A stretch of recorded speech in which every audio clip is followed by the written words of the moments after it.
Good afternoon. My name is Joshua Maloney, and I'm the president of the Veteran Support Club at Cape Cod Community College.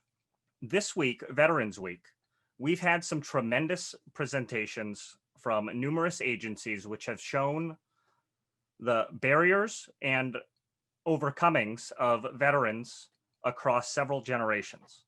Today, the day after Veterans Day in 2020, we are so happy to say that we have two incredible people to talk to us. Before I get into that, I want to first acknowledge and thank all the people that made this happen. Countless people at Cape Cod Community College, in and out of our club, have helped us so much. From President Cox down, we truly appreciate your help.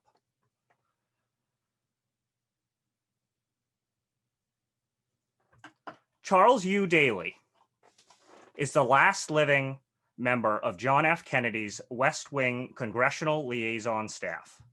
Before that, he led a Marine through some of the most intense combat in Korea. Also here today, we have Charlie Daly, a freelance writer and his father's writing partner on the book, Make Peace or Die, A Lifetime of Service, Leadership, and Nightmares.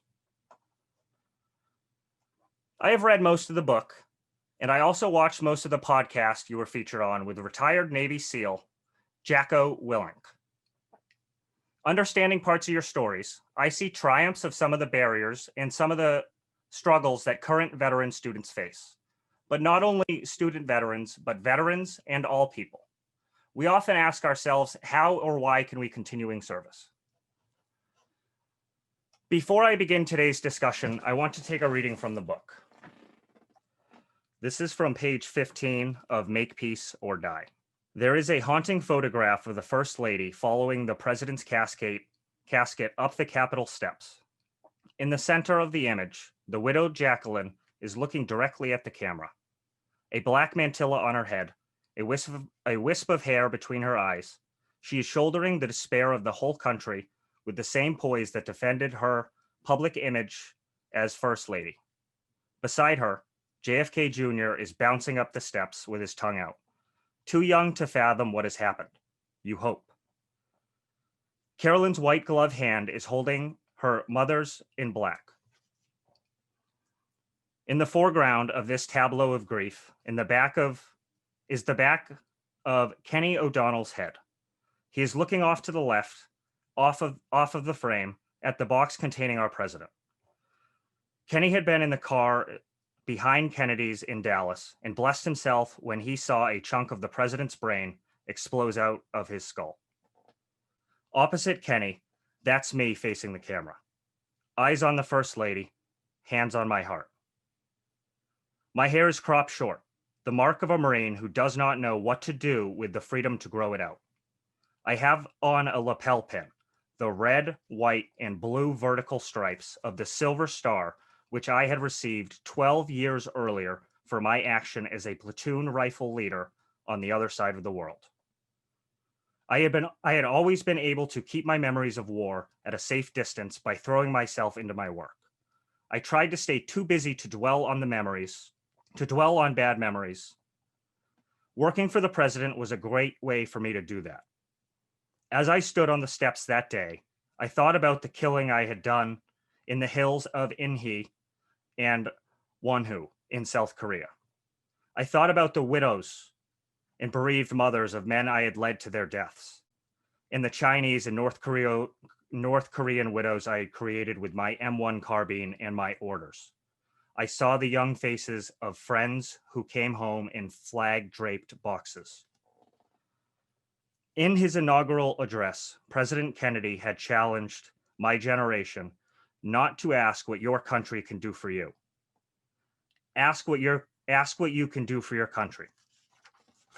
Standing on those steps with my hand on my heart, I asked myself a question I would go on asking for the rest of my life. What can I do for my country now? Everyone present, it is an absolute honor as the president of the Veteran Support Club to introduce Mr. Charles Daly and his son, Charlie Daly. Gentlemen, thank you so much for being here today. Thanks for having us. Mr. Daly, Chuck, these are some of the most powerful words I have ever read. Before we discuss your service and your subsequent time in politics, I want to talk a little bit about before the war. For this, I'm going to read another passage from the book. I'm going to go straight to a passage on page 43.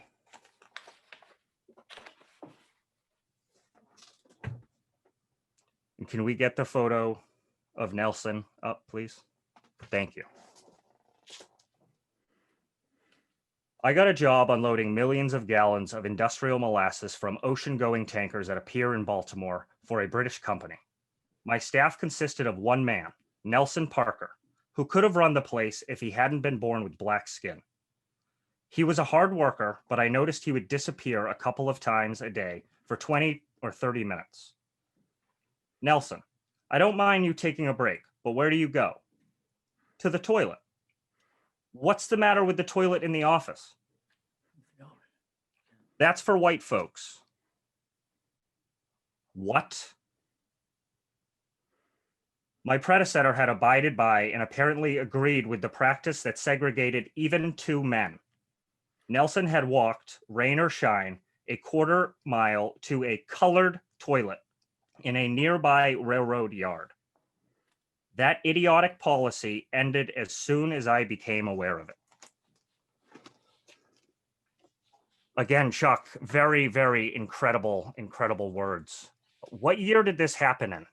1949. 1949. What would you say to someone who wasn't being oppressed roughly this age, but was seeing it? I know what I thought about it a lot at that time and thereafter. I thought if I could explain to the best of my ability what it was like, the two of us working together and became friends, if that was possible, until I went away to war. Nelson was a very intelligent person. He had found a volume of the Encyclopedia Britannica, and he would told me in the evenings he would read to his blind girlfriend excerpts from that encyclopedia. We talked a little bit about our lives. I knew that he was not as young as his papers showed. His paper was a Social Security paper. I talked to him about that once, and he said, no one is going to hire an old colored man.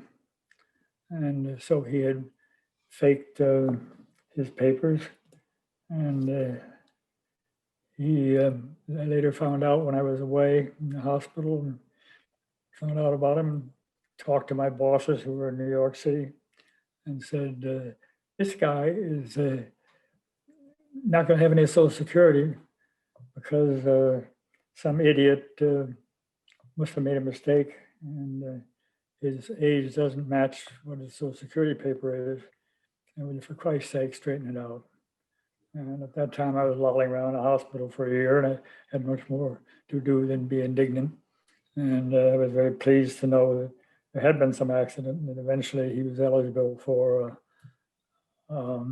Social Security. I don't know how many persons depend on their Social Security and then depend on fraudulent papers. And it's a goddamn outrage. Then and now. Thank you, sir. What did it? Don't say, sir, just share the outrage. You got it. I can do Thank that. you. What was it like to, in 1949, go to a business to talk to someone that this rule is, they're segregating a two-man operation? I can only imagine that this is making the whole thing just last longer. So I think that this policy on every level is idiotic. Yeah. Do you get whiplash back from what was it like to end that policy? I had the policy, I ended the policy. If anyone told me to change it, I'd tell them to go fuck themselves. I absolutely love that mentality, sir. Sorry, not sir. I appreciate it. Thank you. I want to move on to the next subject about race. In 1948, so this was actually a year before the subject of segregation that you spoke about in the book. Executive Order 9981 was created by Harry S. Truman, which abolished discrimination based on race, color, religion, or national origin in the United States Armed Forces. And I know that racism was not nearly abolished in the Korean War or many of the subsequent wars, unfortunately. I don't know the details of that, but in the Korean War, I never saw enlisted or officers who were black. Not one. Now, there may have been some doing the laundry, or they may have been doing this or doing that. But as much as they would like to have been, they were not there.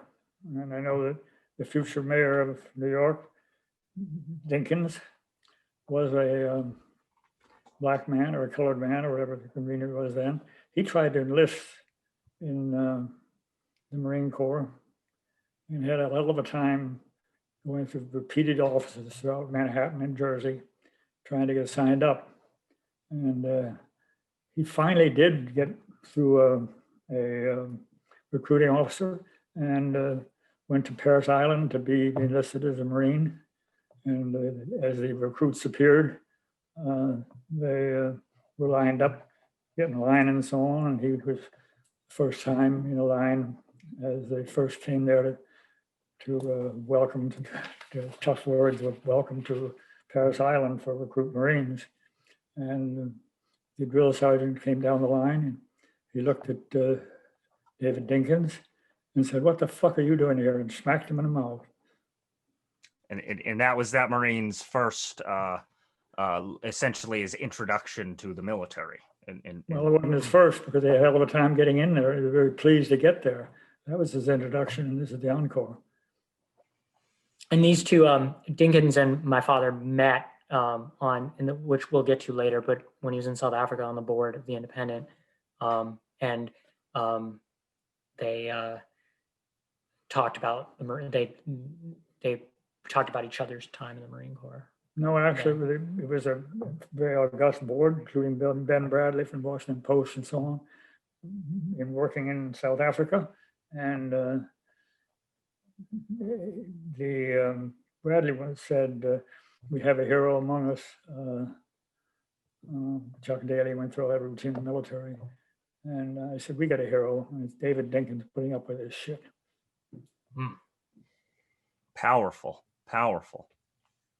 So when I had originally read about Executive Order 9981 by Truman, and I had read that I believed you had served in Korea in 1951, Chuck? Is that correct? Is that when you got there? Yes. I had putting, going consecutively, I had meant to ask a question. Did you notice any changes in segregation through your service in the Marines? But it sounds like you didn't. It was just segregation for the time that you were in. I don't know. That's what it was anyway in my time, my own experience. There may have been examples of tolerance. Not enough. For me anyway. What have your experiences been with race in the VA moving forward get help since? And I mean the 70 years since. Yeah. I don't know. I wasn't treated in VA hospitals because for one reason or another, I don't know, medals or what, or they had a very complex wound to my arm. So they sent me to all the headquarters of Navy Medicine, Bethesda. And I was treated there for a year for people trying just to spend tax money saving my arm, which is still attached. it's I'm reminded every day of it. In debt to people who did that. I really don't know much about the VA. So can I cater that question towards the services that you have received? Have you seen any landmark changes in race since your service? Yes, and I worked on the Civil Rights Bill of 1964, which is on the cusp. I was then working in some congressional areas out in the White House. And 63, we were in the cusp of getting that heroic, significant Civil Rights Act when the president was killed. And then I have it was actually passed in the following year.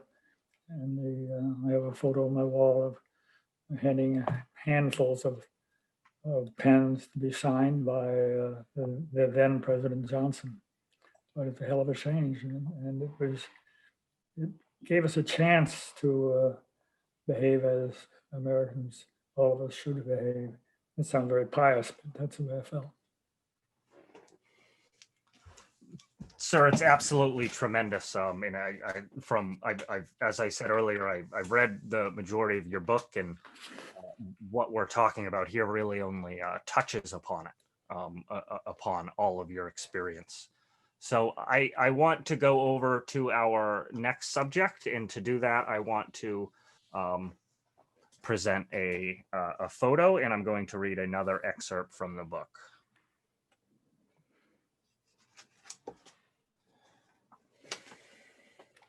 That's tough.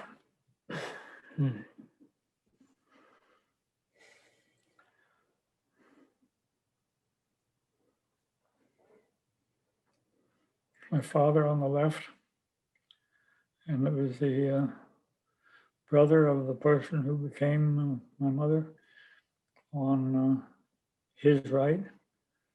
The Or man. his left, the one with the pipe and the brand new second lieutenant's bar on his head, and his head was blown off about a week and a half later. It was his seventh day there, I mean, second week there. The rest of them, every single one of them, were either killed or wounded. Chuck, that it absolutely breaks my heart, and I want to read some of these powerful words here. I keep a photo of my father taken during the First World War. In it, my dad stands in his officer uniform with binoculars and a walking stick. Beside him, my mother's 19-year-old brother, Charlie, a lieutenant, leans on his rifle in a confident pose, half smiling behind his pipe. They are flanked by a few others. One is wearing a German army helmet with the spike on top, a war trophy. What war does to men can be detected in the differences between their expressions. My dad has the proverbial 1,000-yard stare. The corners of his eyes, around his spectacles, and his brows show resignation and an exhausted readiness. The men under his command have a similar look. Charlie, on the other hand, has the fresh face of a replacement, a gentleman for whom the war is still a great adventure. Charlie has only been at the front for less than a week, and he would be killed shortly after this photo was taken. My dad handed down this photo to me and scribbled the names of men under it with KIA or WIA beside each name, marking them all as killed or wounded. I thought of cropping the photo to make it a family shot, and I'm glad I didn't. Those guys had already been cropped out. Shortly after my own war, I asked Dad, when do the bad memories fade? It will take a long, long time, but finally they will fade. As of today, mine have not.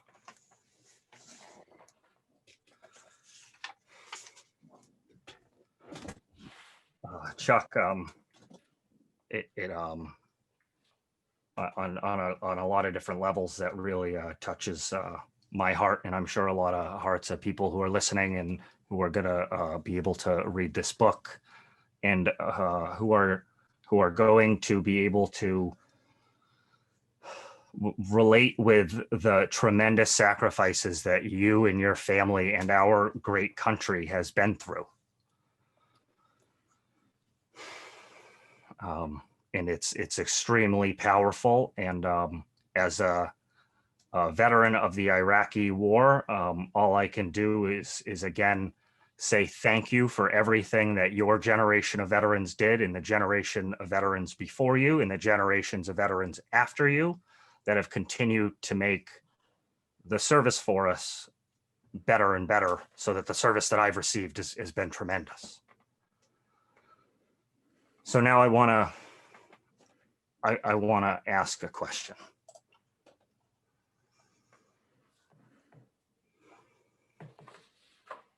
Your experience sheds the light on the absolute atrocities of war, both through the lens of yours and through the lens of your father. How do you think the understanding of mental health has changed from your time to now? I don't know if it was mine or everybody's. I think there's some greater realization of the problems. I think that, for example, in the war poets of the Irish regiments and other regiments in World War I, they were somewhat more direct. If they didn't want to fight, then you shot them as traitors. I think that that kind of cuts short the recognition problem, but in some cases. But the poems written by Sassoon and others do convey that, and they convey the absolute heartbreaking of anyone who didn't feel deeply wounded, the vulgarity of killing a person or causing a person to die. I don't know. I think that the mental help we get is substantially better now. Whether it's cured or not, it's probably an individual matter, perhaps.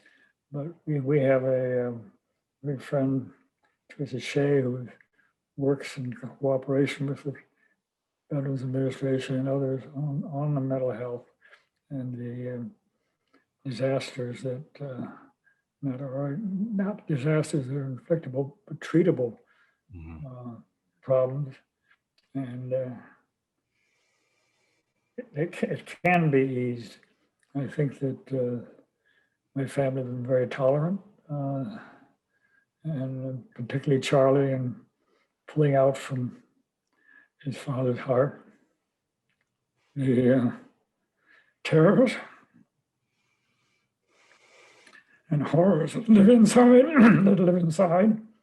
I think that his help in creating a book. I'm not trying to peddle a book, but trying to just recognize what's inside, and it doesn't have to be total despair or bluntness or tough or I don't know what else.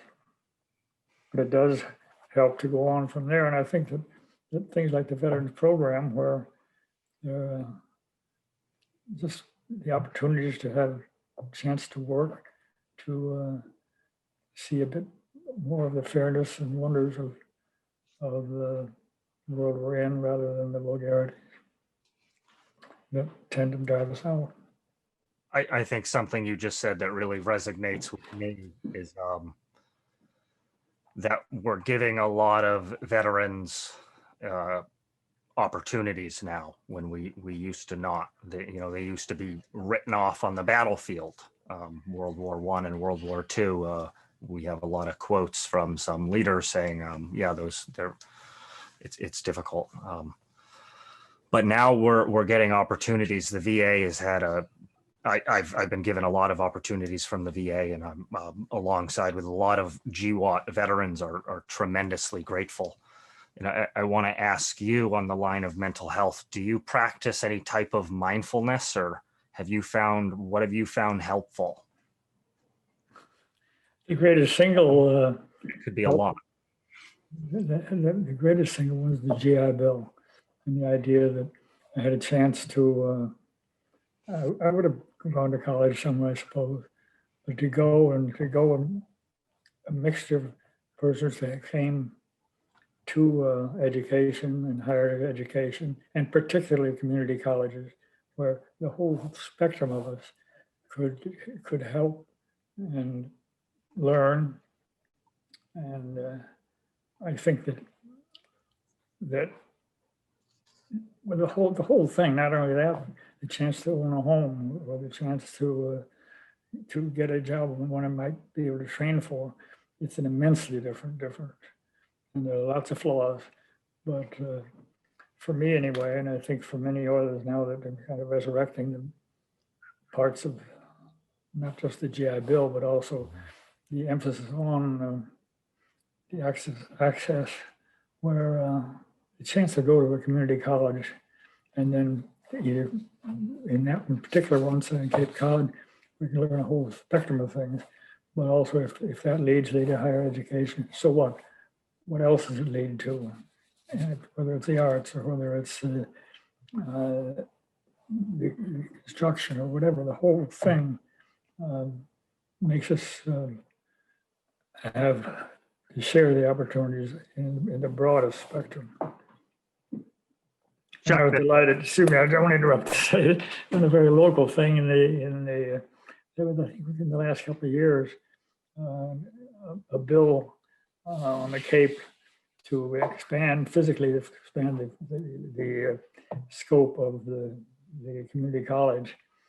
And when I heard about that, I thought, oh, Jesus, that's a great chance. We got half the old bums in the world are here sitting around in Cape Cod in wealthy retirement and everything's grand. And they'll never pass that bill to put that money into a community college and that bill passed easily and with great enthusiasm. And it wasn't just the immediate small population, youthful population, it was the whole game. And it really made me feel good, particularly, well, I won't say any more about it.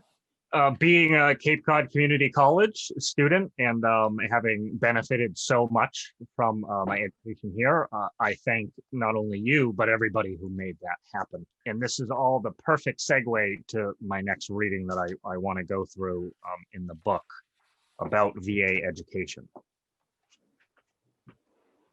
Much of my good life from this point forward, I owe to a single piece of legislation. Oh, God. The GI Bill.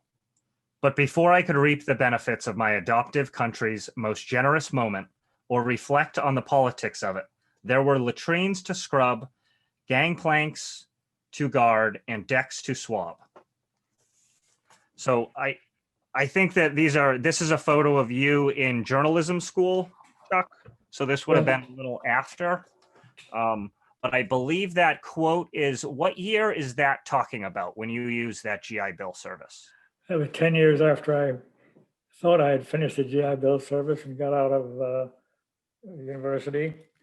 But after 10 years, I became 30 years old. And I said, yeah, what am I going to do with the rest of my life, just lying around old farts? So I decided I want to go to the Columbia Journalism School at age 30 because I want to be a writer. Well, the slight problem with that is I can't write. So I went to Columbia Journalism and with my two very young children at that time, and my wife, and I went into Columbia and said, I'd like to go here. And it's a one-year program for an MBA, and it would unlock a lot of doors and so on. And it was just in early September, and they said, well, the class is just forming, but you could apply for next year. I said, pal, you don't get it. I'm 30 years old. I'm double parked on 116th and Broadway. I got two yelling kids in the car, and I'm talking about getting in now. And to my amazement, they let me in. Chuck, I think that is a perfect example of a veteran advocating for themselves and having it work perfectly. So I was going to try and ask a leading question to get you there, and you said it perfectly. That is the best story, and I really think I've benefited from areas like that when maybe a counselor or someone said, no, you don't need to do that right now. And I've, Right. okay, and I've left, and I didn't get whatever that might have been. And the times probably of most of my growth, I said, no, I would really like this. You weren't double parked with kids. Yeah, no, I was never that. That's for sure. On Broadway. So real quickly about the GI Bill before we segue, how is your college experience, especially literature, aided in your life? And I think the epitome of that is really shown in a book that's literally, is that a word? It's beautiful. It's beautifully written. It's in the content in it is incredible, and it resonates with so many people. So I think that's the epitome of my question of how has that experience been? The literature's helped you, I assume.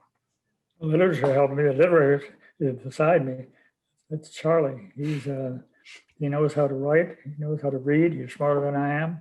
And thanks to himself and also to my wife Christine, who discovered old notes and scribbles and so on, and they persuaded me we ought to try to put this down on paper. And that is absolutely perfect. I want to segue to another reading here from the book. If I'd shut up, you wouldn't have to repeat it. Sorry, I keep enthused and I forget it's in the pages. Chuck, you're saying everything perfectly. Thank you so much. Yeah, very good. So this is going to be from the epilogue. I don't think we have a photo to put up for this one, but that's fine. I started working on this book a year after President Kennedy was murdered. I jotted and typed a few of my thoughts and observations on 4x6 index cards, which I tossed into a box and forgot about when I left the White House. Since then, friends and family have told me that I should write a book. A journalist recently told Christine, Chuck has to talk one of these days, whatever that means. It wasn't until after my 90th birthday I began writing again. I started with what I could talk about, stories my family already knew. When it came to war, I froze. I didn't know how to write about what it was really like. I had no words for my most vivid memories, and I refused to create a polite version of what it was like or spin some hoorah fairy tale. The original purpose of this book was to leave a record of my life for my family.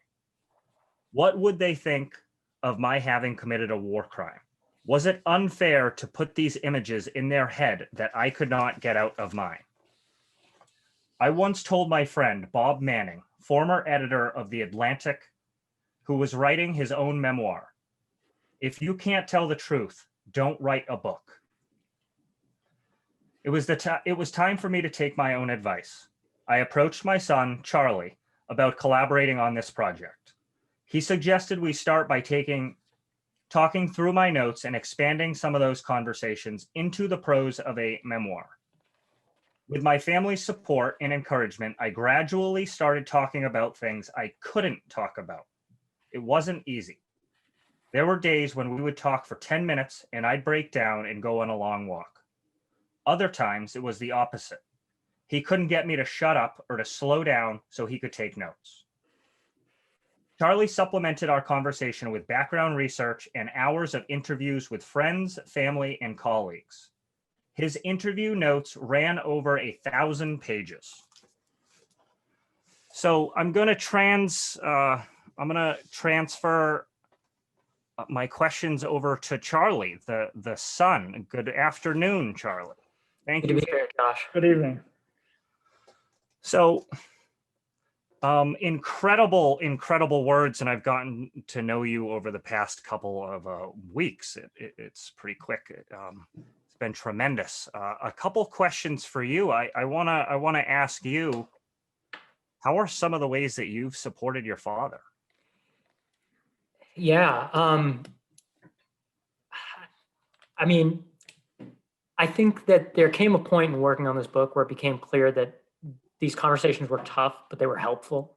We wouldn't have done this if we were just re-traumatizing my dad, or if it was getting more and more painful. But it became clear that there was some value in doing this just for the sake of talking about what was hard to talk about. I don't know. I think I think it's changed over time. I think when you're a young guy, you think war is basically fun and basically the scaled up version of the games you play when you're a kid, because you don't know any better, and you don't know about death. And dad was never like brutal. I mean, he wouldn't so much as play with a squirt gun when I was a kid, but he would never, you know, break the hard truth to me about what war is actually like. And then as I grew up, as I learned more, I mean, we grew up, you asked about literature, reading was never optional in our house. You were always expected to read. And my understanding of war grew out of reading about it, but also my dad's connection to like the World War I poets he mentioned, a lot of whom we quote in the book. And so this kind of just grew very naturally, and he was my greatest teacher in how you can relate, say, memories to books, to, you know, and it just grew from there, I guess. It's incredible. And, so I don't know, I guess I just tried to listen is the main way I supported him. And I tried to understand that there were going to be certain things about my father that came from a place that I knew nothing about and could never understand. And I just tried to respect that in every way. It sounds like you were able to pick up on a lot of cues that he was putting down, whether or not you know, they were at the forefront of his cognition, maybe. You know, times where he said, I just had to go take a walk. For instance, that could have been a time where you said, no, keep talking. I want to keep talking to you. And I think I can assume, and I think you can probably assume how that would go, because I've been in that place when, no, I don't want to be asked a question right now. Like that's, so Yeah. has this process been rewarding for you? For me? Yes. Yeah, I mean, it's I've gotten to know my father in a way that just, we could have maybe had some like long talks about these things, but it basically, I don't think would have happened any other way. I think because some of it, some of these conversations were the result of the technical aspect of working on a book. Like we had already talked about something, but we needed to talk about it 5 more times and then involve other people who were there just to have a reliable account of what happened. And doing it that way, there are moments in the book that came from follow-up conversations where it's like, you know what, I've been thinking about that thing we talked about, and here's what it was like. Here's how I felt about it when I was 24, and here's how I feel about it now as in my 90s looking back. And that there wouldn't have been any reason to talk about something in that narrative way if it wasn't part of a piece of writing. I don't think. That definitely makes sense. Do you think it's shed any light on any behaviors that you observed as a child that maybe another child of a veteran may have observed? Yeah. You know, I think we're living in a moment. You hear a lot of stuff about like triggers and stuff like that. And I think people think that it's this black and white thing, like a loud noise is going to be what reminds someone of combat. But in my experience, seeing someone with untreated PTSD as my parent, it's not really like that. I think that there are things that were totally baffling when I was a kid. I think just there's just an intensity over, I think that based on what I know now about my dad, I think that now I understand why some small things were a big deal, and things that were a big deal were small. Um, you know, my dad is the most calm person when something is like literally on fire or someone's bleeding, and he is the most uncomfortable person when we're like slightly late for dinner or something. So I mean, that's I think, and I don't know. I mean, that's how I would describe it. And so it's I think you middle. certainly answered that. A lot of baffling behavior that now seems to make a little bit of sense. That Yeah. makes sense to me. Um, I want to read something from Carl Man. How do you say his last name? Marlantis, I think. He dedicates a book, Matterhorn, to his children. And I just wanted to read a story from that and see if it resonated with you at all. To my children who grew up with the good and the bad of having a Marine combat veteran for a father. How does that resonate with you? Oh man. I mean, I think I've been incredibly lucky. I think that when you tell people your dad's a Marine, first of all, present tense, he is a Marine, because there's this once a Marine, always a Marine thing. I think that there's the stereotype of like the angry red face, like basically the dad in American Beauty, the neighbor. And so that's one kind of leadership someone could learn in the military, is to just be a hard ass.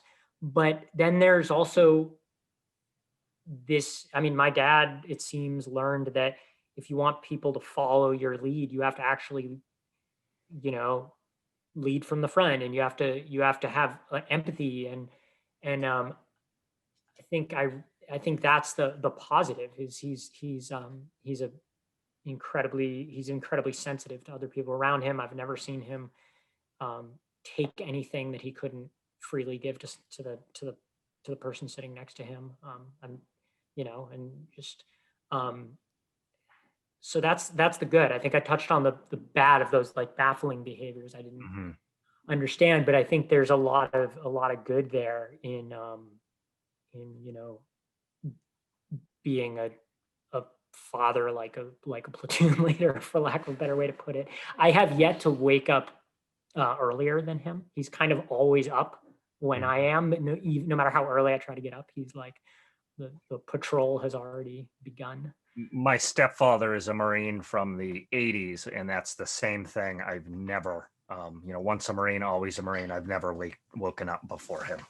Yeah, it's weird. But So I want to transition now to a Q&A with the both of you, to be able to get some discussion here, both from the audience.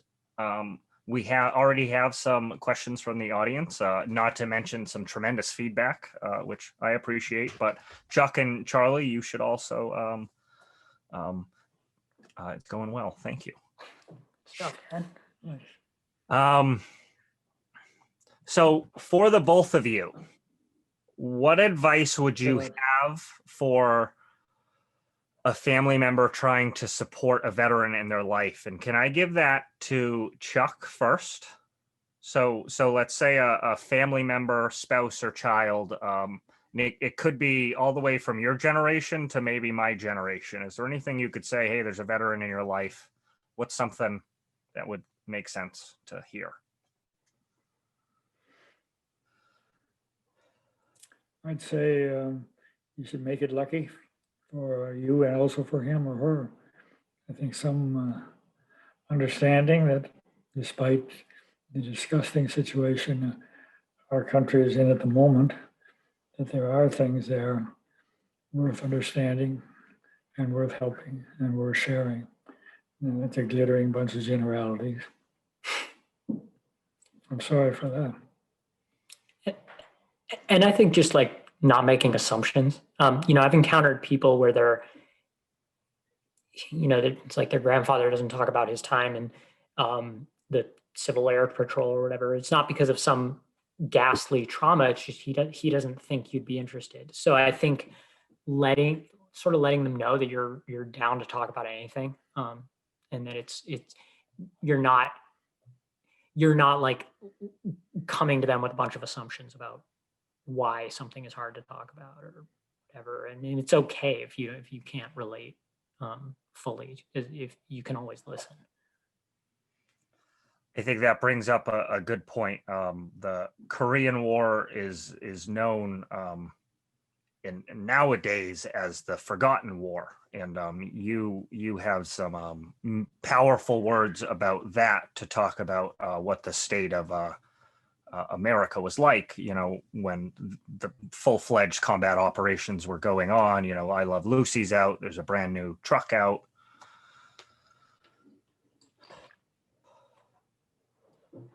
Yeah, I think the thing that we really tried to emphasize is that, like, it's not the forgotten war because we went on to forget about it. Like, it was forgotten at the time. Like, nobody was, just like today, nobody's paying attention to what our forces are doing in Central Africa. I think and I think there are people who exploit the idea that there was some golden age of respecting our troops when really there's never been any such thing, with the exception of maybe the Second World War, because there was a home front. I think the Jocko podcast, which John or someone, can we get a link for that, putting in there again? That tremendously, in a lot of detail, talks about the differences in styles of war. Jocko was a Navy SEAL commander early on in 2000. So it's certainly a lot of discussion about the changes in combat in that one.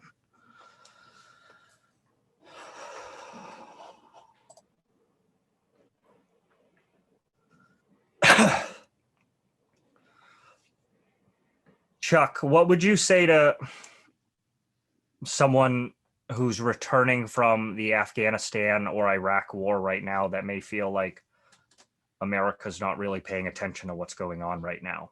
That the general public might not even, on the daily, we don't really hear about Afghanistan, I don't think, or Africa, by that means. What would you say to somebody coming back? Because you certainly came back to, I would say, the epitome of the saddest time for a veteran to come back to a forgotten war. Before Vietnam made that an unacceptable thing. That, hey, we will not do this ever again. We get over that.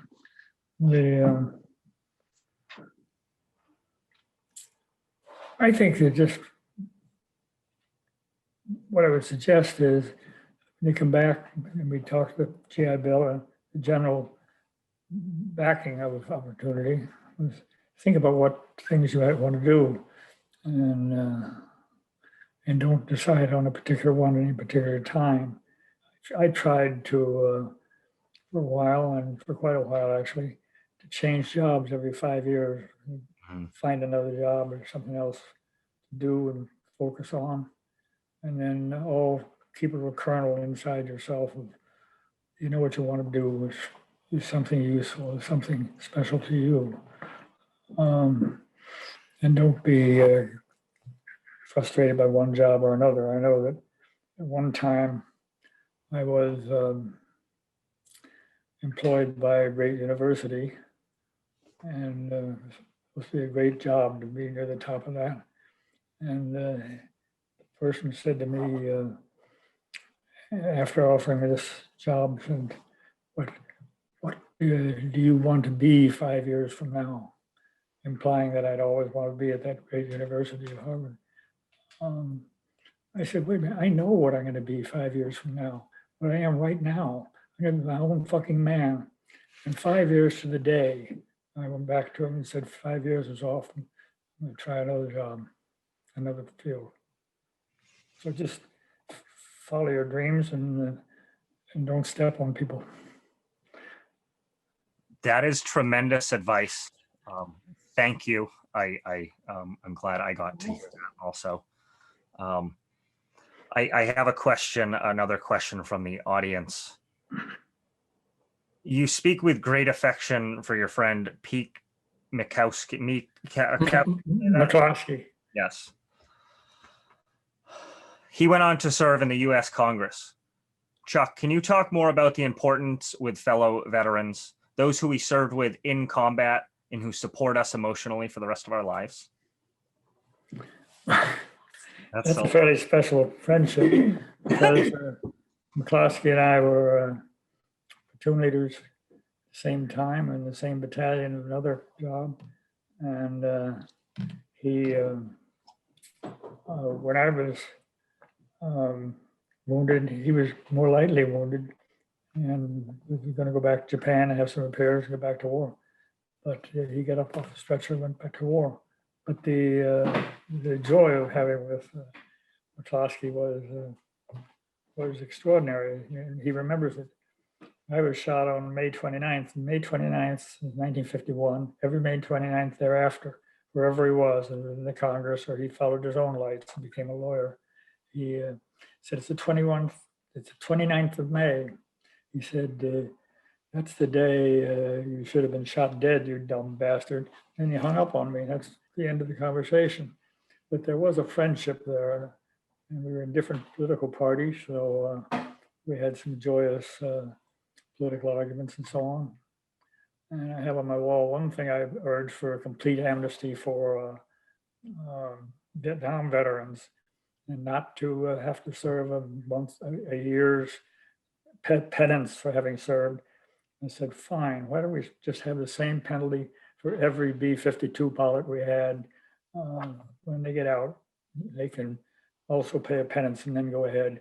Or why don't we just say those who went to Canada were welcome back fully and embrace them? And I have on my wall, he put in a bill with that effect, and which became a law. But anyway, on the copy of the bill, he put at the top about amnesty and so on. And he just wrote across the bottom of it, you win, you son of a bitch. So he is a special friend. He was supposed to die last year, but he flunked, so he's still around. On May 29th, I'll hear from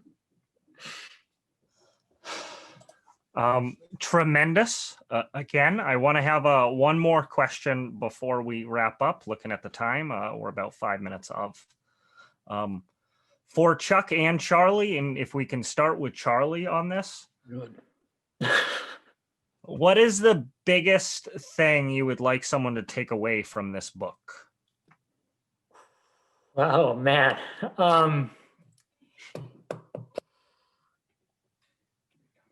think it depends on. This is from you, Charlie. Yeah. I mean, just as far as my participation goes, the biggest thing I learned. You're a child of Charles Daly. You lived with him. I mean, what I learned from writing the book is that everyone should do a version of this while they still can. You know, if you have someone in your life who has some interesting story, and it doesn't have to be that they worked for President Kennedy or they went to war. It could be they were around when the tornado flattened your town or whatever, or they, a good friend of my father's, the Claffeys, his friend Michael Claffey's wife, Betsy Hearn, writes incredible stories about the women, her ancestors, the women in her family going back generations. Her father was a country doctor. Those stories are incredible, and we're lucky enough to have them through her. So that's what I learned doing this book. And, to me, a lot of what you can take away from the book, we put on the page. And I was aware the whole time that we're writing this for people who did not get to write their own books. And we're named after two Charleses who didn't live to be as old as I am now. And I just hope that in doing this, earned a portion of what they gave me and gave all of us. I think that's an incredible answer. And the veteran community, I feel like, is kind of nichey, and we like to kind of, we are our own. And I think I've noticed in the past decades, or at least in my service, we're letting other people in. People are understanding us. There's writers, there's doctors, there's other people that, hey, you're in the veteran community. You get it. You're the son of a veteran, the spouse of a veteran, whatever. So I think your words are perfect. Chuck, I want to go over to you now and ask the same question. What's the biggest thing you would like someone reading this book to get out of it? Well, I'd like to grasp something of the meaning of the lives of touched. I think that when I first went to work in a White House with a guy, David Shoup, who was coming out of the Marine Corps, and I happened to be in there, the meeting of the council or whatever it was. And I just proudly mentioned him because he'd been in the Corps. And I said, you know, I'm the only one Marine serving in the White House staff now, I said proudly. He looked at the hard blue eyes and said, well, that's fine. He said, what have you done for your country lately? And I think, what have you done for you lately is worth giving a thought every once in a while. Don't, if you happen to get lucky and have some fancy breaks, that's fine. But what have you done for your country lately? It's not a bad way to keep in front of yourself as a challenge. Chuck, I think that is an incredible way to segue into the end of this presentation. We started it and it's labeled, "What can I do for my country now?" And you just ended it with how I forgot that. you were told in the White House. Now it's you know, the next step of that. Right. What have I done lately? So we're following up on that. What can I do and what have I done? I think it's tremendous. Chuck and Charles Daly, I cannot thank you enough. I want to thank Amber Olson also, the Cape Cod Community College student who just happened to think of this connection and made this link. It was all possible because of her networking with student engagement. This is the last event this week. I want to thank all the presenters that came. I also want to thank the Tilden Arts Center and the Cape Cod Community College. Chuck and Charles, thank you again. I'll give you one chance to sign off. I guess we just. Yeah, just one thing I wanted to add. If for anyone who's looking to get a copy of the book, I wanted to support. There's a local bookstore, Yellow Umbrella in Chatham. They have signed copies. It's going to be available on Amazon. Your local bookstore can order it. And Kindle comes out next Tuesday, the 17th. And if you want to get a signed copy, talk to me or talk to Josh or Amber, and we will get it signed at a safe distance for you here on the Cape. And just thanks again for having us on. Thank you so much for having, and especially thank you everyone for coming and everyone that's going to watch this recorded event in the future. I truly appreciate it. And one more time, Charles, you, Daly, thank you so much for coming to speak to us, but not only for that, I also want to thank you for your service. And I also want to thank you and the thousands of other veterans and service members that fought in the Korean and subsequent wars that have made the veteran experience and fighting for our country much less burdensome. Thank you so much and goodbye. Amber, thank you. Thank you.